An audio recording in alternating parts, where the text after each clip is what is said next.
Hi guys! Magandang hapon po sa inyo. Pag-usapan lang natin guys yung under pa rin po dito ni community standard ni Meta o ni Facebook. Yung under ng violence and criminal behavior. Yung number 3 guys, yung coordinating harms and promoting crimes.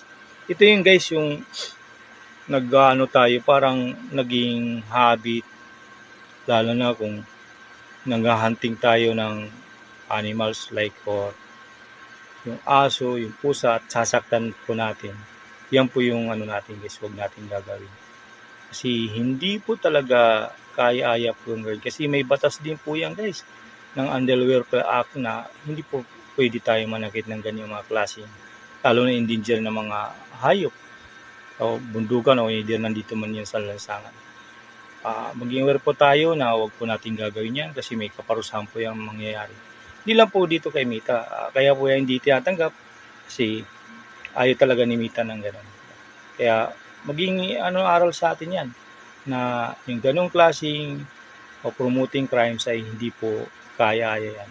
Hindi po maganda lalo na sa mga anak natin, yung mga batang manunood. Kaya po po natin guys, panoorin po ang buong video. Maraming salamat.